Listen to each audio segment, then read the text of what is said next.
జహాపర సభలు ధర్మము, దాతృత్వము, ఐశ్వర్యము, అభిజాత్యం అనే సుగుణాలను కలిగి ఉంది. కవులను కళాకారులను పోషిస్తూ గొప్ప కీర్తిని గడించిన ఉదార రస స్వభావం తమరి యశస్సు దేదీప్యమానమై వెలుగొందగా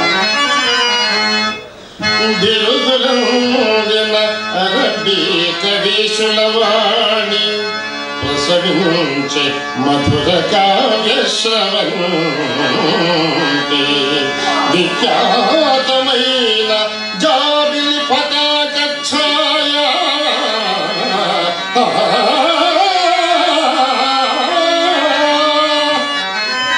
చిగురించే ఆసేతు సీతగిరుల కరుదీనమైన బుక్క అమీరులగిన్నే నిందారి పసిడి మాణిక కుశలు చేయాల పగిలేని శిల్పకారుల సుత్తన్ ఆచికొన్నది దిగంత ప్రసిద్ధ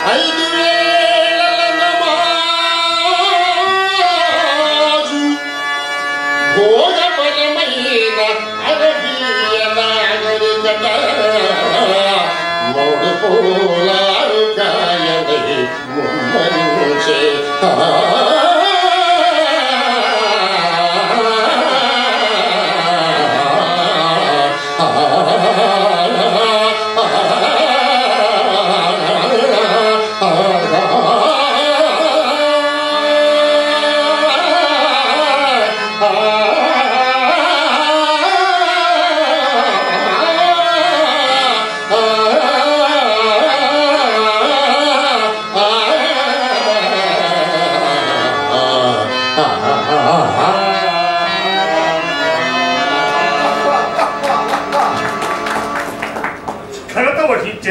వజీర్ గారు హిందూ షాకీరా జైపాల్ విషయం విన్నారా? జీ హుజూర్, మొన్న పెషావర్ దగ్గర జరిగిన యుద్ధంలో 15,000 మంది సైన్య బలంతో వచ్చి కూడా మనల్ని ఎదుర్కొనలేక బందీగా చిక్కి పెడరెక్కలు విరిచి కట్టబడి పిడిగుతులతో మీ ముందు హాజరుపడుతున్నాడు. నాకు మనస్తాపం చెంది అటు ఉదవాళ్లపూర్ రాజ్యం పోగొట్టుకుని ఇటు అవమానం భరించలేక శరీరానికి నిప్పంటించుకొని ఆ పాహుకి పాల్పడ్డాడని విని ఉన్నాం. వారి కుమారుడు ఆనందపాల్ చర్యలను గమనించండి. దెబ్బతిన్న బెక్కులు ఎప్పటికైనాను తిరిగి పంజాబ్ విసురుతుంది. వజీర్, మీరు ఊహించినది నిజమే జహాపన. ఆ ఆనందపాల తండ్రి ఆత్మహత్యకు పాల్పడడంతో తోటి రాజులలో సానుభూతి పెరిగింది.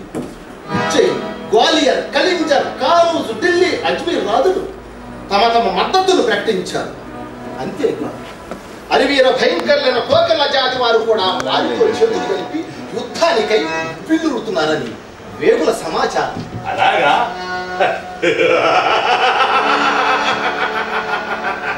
శభాష్!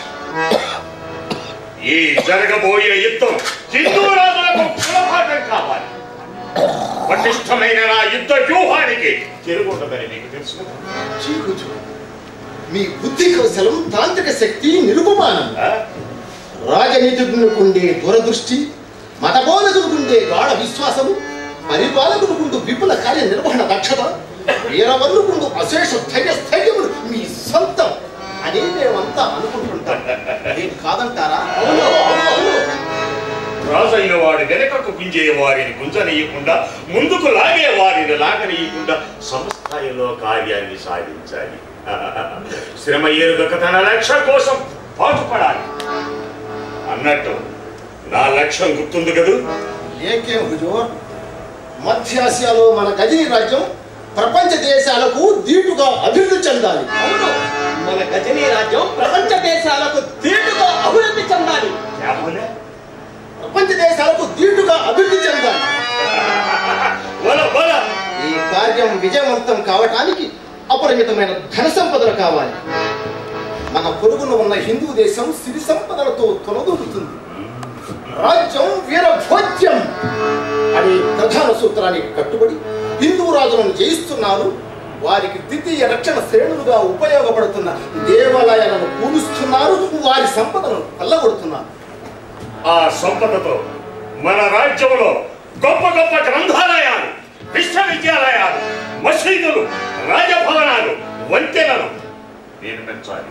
విద్యకు హద్దు లేదు, విజ్ఞానానికి అంతం లేదు. నా రాజ్యం నేను కలవగనే విద్యా విజ్ఞాన సంపన్న రాజ్యం కావాలన్నదే నా ప్రధాన ధ్యేయం. ప్రపంచం నలుమూలల నుండి గొప్ప గొప్ప కళాఖండాలను ఇక్కడకు తెప్పించడం, అంతటి కళాఖండాలను అపురూపంగా రూపొందించిన శిల్పులను, చిత్రకారులను గజనీకి ఆహ్వానితం. అద్భుత మానవ కళావృత్తికి ప్రతీకగా మన రాజ్యాన్ని రూపుదిద్దుతున్నాం. అవును, చారిత్రక మహాపురుషుల్లో మన సుల్తాన్ మహమ్మద్ గజనీ గారు కూడా ఒకరిని గడిపి చెక్కాలి. గజనీ లాంటి రాజ్యం మధ్య ఆసియాలో మరొకటి ఉండరాదు. హిందూ రాజులపై మనం చేసే యుద్ధాలు జిహాద్ గా ప్రపంచం గుర్తించాలి. మీరంతా నాతో ఏకీభవిస్తూ నా ఆశయ, కానీ శత్రువులను జయించడం అంత తేలిక కాదు. ఉత్తరాన ప్రతీహారులు, దక్షిణాన చాళుక్యులు చాలా బలవంతులు. కానీ ఇంతవరకు గ్వాలియర్ దుర్గాన్ని పట్టుకోవటం మన తరం కాలేదు. పెషావర్ యుద్ధంలో జైపాల్ను జయించినంత సులభం కాదు మిగతా హిందూ రాజులను జయించడం. సింధు నది దాటి భాటియా రాజ్యాన్ని చుట్టముట్టాలి.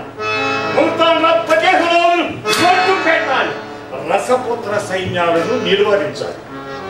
తానేశ్వర్, మథుర, నారాయణపూర్, నందనానగర్, కానూజు నగరాలను, దేవాలయాలను కొల్లగొట్టాలి. అలాగే గుజరాత్ పదియాలోని సోమనాథ దేవాలయ గుప్త నిధులను విషయ సేకరణ జరగాలి. విషయ సేకరణ జరిగింది హుజూర్. అది చాలా సుప్రసిద్ధమైన దేవాలయం.